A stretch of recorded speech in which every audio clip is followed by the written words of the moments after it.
Écoute cette bonne blague. Non mais c'est un truc de fou, il n'y a rien qui les arrête, hein. Alors comme si tu payais pas déjà trop d'impôts, de taxes, de TVA, taxes foncières, CSG, droits de succession et j'en passe. Maintenant, devine quoi? L'État te propose de faire un don volontaire pour l'aider à rembourser la dette publique. C'est pas une blague, je te jure, tu peux aller regarder. C'est sorti sur BFM TV. Tu raques toute l'année, c'est encore toi qu'on vient chercher. On te demande cette fois-ci, tu vois, de faire un don pendant que des milliards partent dans des aides à l'étranger, des cabinets de conseil, sans compter la fraude fiscale qui est estimée à plus de 100 milliards d'euros par an. J'avais fait une vidéo là-dessus.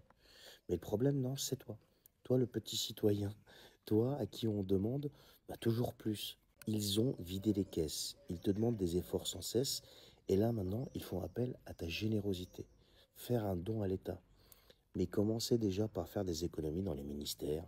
Commencez par arrêter d'acheter les fauteuils à 40 000. Commencez par récupérer ce que vous laissez filer chaque année.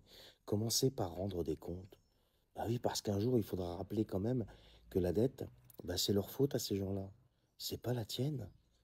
Non mais, un don à l'État. Mais je suis totalement sidéré, les gars. Dites-moi ce que vous en pensez. Vous êtes prêts à faire un don à l'État? Ils m'éclatent, les journalistes français, c'est un truc de fou. Mais ils prennent tout, en fait, ils t'en font une histoire de dingue. Là, la dernière en date, c'est Donald Trump qui a parlé, t'as le dollar qui s'est effondré. Et nos experts, en je sais pas quelle matière, eh bien s'affolent. Et ils crient, oh là là, instabilité, je sais pas quoi. Alors que c'est ni plus ni moins qu'une stratégie américaine bien trumpiste. Un dollar plus faible, ça booste les exportations américaines. Les produits américains deviennent moins chers, donc plus compétitifs. Ça s'appelle du protectionnisme malin, tout simplement. Version Donald Trump, je le conçois. Alors ensuite, t'as Trump qui humilie la Fed. La Fed, c'est la Banque Centrale Américaine. Et il montre quand même à la Fed que c'est lui qui donne le ton, pas les technocrates. Il a même réclamé la démission de Jérôme Powell, donc c'est le patron de la Fed. Et le troisième effet qui se coule de cette histoire, c'est qu'il crée un petit chaos pour mieux arriver ensuite avec sa solution miracle. Et devine quoi? Tout le monde applaudit, comme d'hab. Et tout ça pendant que nous, on respecte, tu sais, les règles de Bruxelles, etc., etc. Alors que Trump, lui, il les écrit lui-même, ces règles. Et jusqu'à présent, je dis bien jusqu'à présent, hein, force est de constater quand même, c'est que ça marche. Voilà, allez, dis-moi ce que t'en penses. Je te souhaite une bonne journée et salut les journalistes, hein. Alors, selon Jean-Noël Barrot, Poutine serait au bord du claquage, son économie en surchauffe et il faudrait maintenant le forcer à un cessez-le-feu. Ce sont ses mots, hein. Je déforme rien, hein. Mais pardon, Jean-No, c'est qui est au bord du gouffre aujourd'hui? C'est pas Moscou, hein. C'est Paris, je sais pas où est-ce que tu vis, mon gars.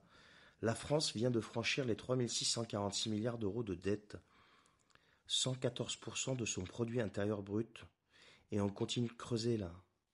On a 250 milliards de déficit annuel, une croissance à l'arrêt et une inflation qui flingue les classes moyennes. Et pendant ce temps, le FMI lui-même nous dit que l'économie russe, hein, de M. Poutine tient bon, avec une croissance à 3,2% en 2024. Le rouble est stabilisé, l'industrie tourne, la Russie vend son énergie aux BRICS, pendant que nous, on implose sous les normes. Non mais c'est la vérité, ça. Et tu sais quoi, Jean-Nous, je sais pas si tu es au courant, hein. C'est nous qui risquons une mise sous tutelle par l'Union européenne et le FMI, pas la Russie, hein.